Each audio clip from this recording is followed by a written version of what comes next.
And Jim Harrison was a fine superintendent. Billy was a good principal. And John and I were at this rally in our first year.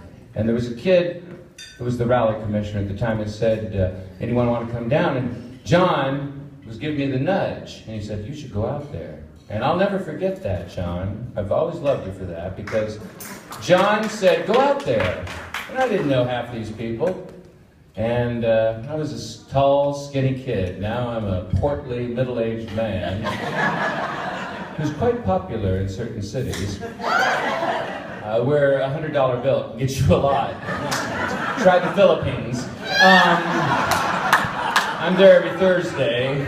Got 2 townhomes there. It's wonderful. And 19 children. You'd think I was a Mormon. But John said, go down there. So I did. And the kids are going, who the hell is this guy? And some boy sitting over on the senior side, because remember how I used to do it? Seniors, juniors, remember I used to do that? I had a lot of life back in me. I wasn't taking Geritol then and multivitamins. We didn't have Flintstones. But this kid up there in the bleachers, he said, look at his socks. And my remark was, look at his face. And that started my new life at Monterey High School. From then on, I would sit with Mr. Bean and tell him, these are the dates and the months I want rallies. You will do these things. Then I pissed off Billy DeBerry when I wrote a letter to the editors saying, I want to hear the Pledge of Allegiance. And one of the teachers grabbed me in the hallway and says, you're a fascist. And I said, you know what, you're an employee, and I suggest you behave yourself. I want to tell you, in all seriousness, I missed several reunions. I saw Kimsey Robinson up there. I talked to Kimsey just maybe a week before she passed. She was my next door neighbor when I lived at 4095 Sunridge Road. First girl I ever kissed. I was late in life. I was late on everything. And I knew I had to come to this one, because most of you won't be here for the next one. But thanks to DuPont and paraffin wax, I will be. This trip, I told the whites, I said, I can't miss these. I see your faces. Many of you I remember immediately. We have so many great memories. We were a wonderful class.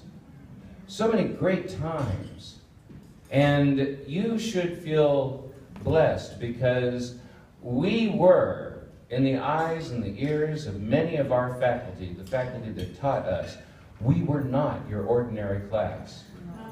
We really weren't. And it was sort of the end of the line. After us, there was a couple more, and then things changed. And those of you that are parents today, I know, like myself, were somewhat challenged with what's going on in the public school system. And we got the best of the best in those years. Mike Avila, your mother was a doll. Yeah. And all the...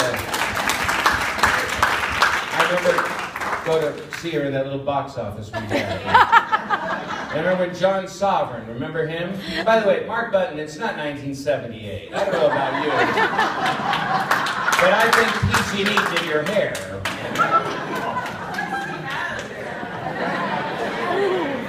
Mine came from a llama. So, I just want to say to each one of you that I came up from Los Angeles just a few days ago. I'm leaving for Chicago tomorrow.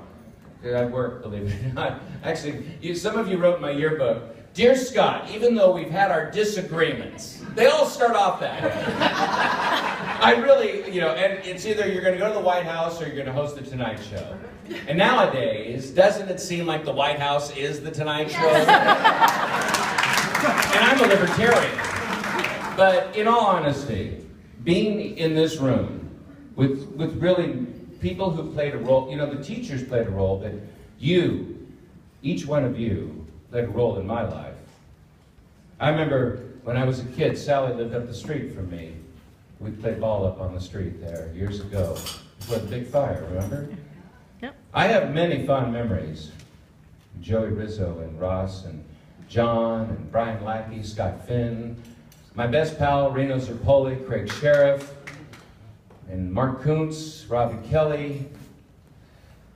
You were my friends, my chums. You were the ones that gave me a reason to look forward to Monday. And staying in touch with folks like Laura Keller. Dear people, and thank God Pam Compton is here with all of us.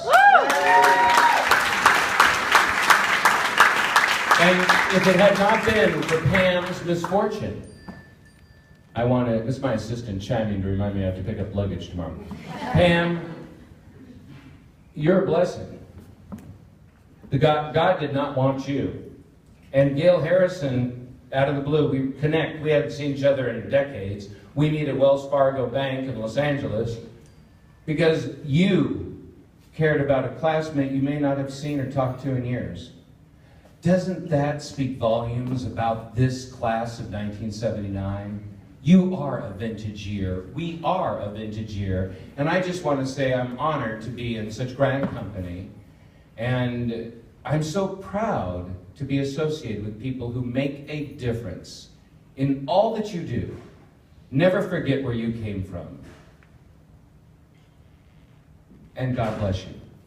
And goodbye.